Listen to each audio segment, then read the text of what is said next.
दिन का समय था, दोपहर के करीब 1:30 बज रहे थे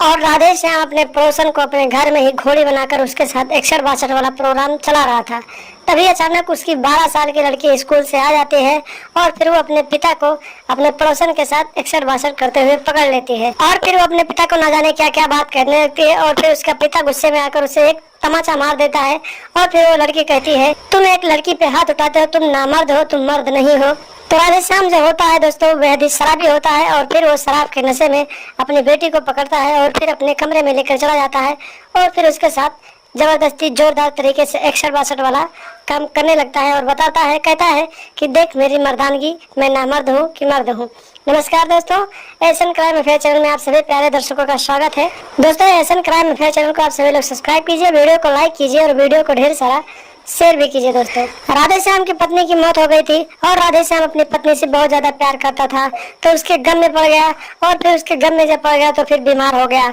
और जब राधे श्याम बीमार हुआ तो अपनी पत्नी की याद में शराब पीने लगा और पीते पीते इतना बड़ा शराबी बन गया कि उसे ना अपने घर का याद रहता था और ना उसके एक 12 साल की बेटी थी उसका भी वो ख्याल नहीं रखता था। इसी तरीके से 1 से 1.5 महीने बीत गए और राधे श्याम की भी काम वासना जागने लगी और फिर वो एक औरत का तलाश करने लगा और वो औरत उसके पड़ोस में मिल गई। उसके घर से सटे हुए घर में एक पड़ोसन रहती थी जिसका पति विदेश में रहकर पैसे कमाता था और साल साल भर घर पे नहीं आता था। तो जो औरत थी जिसका नाम रागिनी था, वो भी राधे श्याम के साथ प्यार करने लगती है और दोनों एक दूसरे के साथ एकसठ बासठ वाला गेम खेलने लगते हैं। इसी तरीके से रोज रात को राधे श्याम जब उसकी बेटी सो जाती है तो अपने पड़ोसन को अपने कमरे में बुला लेता है और उसकी जोरदार तरीके से घोड़ी के स्टाइल में बजाता रहता है। एक दिन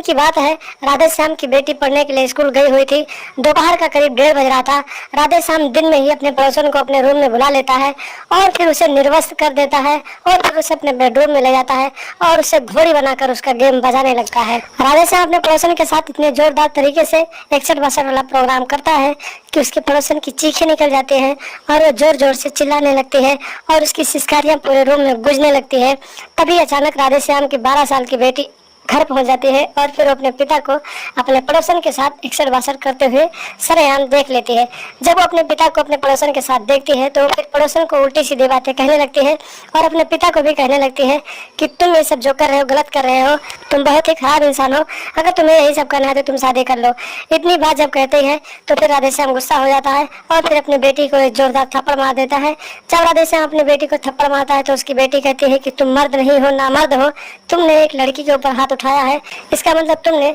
अपनी नामर्दानगी दिखा दी है। इतनी बात सुनने के बाद राधे श्याम गुस्सा हो जाता है और फिर अपनी बेटी को कहता है, अगर तुझे लगता है कि मैं नामर्द हूँ तो चल मैं तुझे अपनी मर्दानगी दिखाता हूँ। और फिर अपनी बेटी को पकड़ लेता है और उठाकर अपने कमरे में ले जाता है और एक एक करके उसके बदन के सारे कपड़े निकाल देता है और फिर उसे घोड़ी बनाकर उसके साथ जोरदार तरीके से एकसठ बासठ वाला प्रोग्राम चलाने लगता है। उसकी बेटी चीखती रहती है, चिल्लाती रहती है, लेकिन वो हैवान पिता अपनी बेटी की कुछ नहीं सुनता है और लगभग 1 से 1.5 घंटे तक जोरदार तरीके से अपनी बेटी के साथ एकसठ बासठ वाला प्रोग्राम चलाता है और फिर वहीं पर उसको छोड़कर घर से बाहर चला जाता है। उसकी बेटी जब होश में आती है तो फिर वो पुलिस थाने जाती है और अपने पिता के खिलाफ उसके साथ दुष्कर्म करने का रिपोर्ट दर्ज करवाती है। पुलिस वाले भी एक्शन में आते हैं और फिर आरोपी पिता को हिरासत में लेते हैं और फिर आगे की कार्रवाई के लिए उसे जेल डाल दिया जाता है। जब बेटी कहती है कि इसके साथ पड़ोस वाली आंटी भी मिली हुई है, सारा साजिश उसी का है, ये उसके साथ नाजायज रिश्ते में था, तो पुलिस वाले उस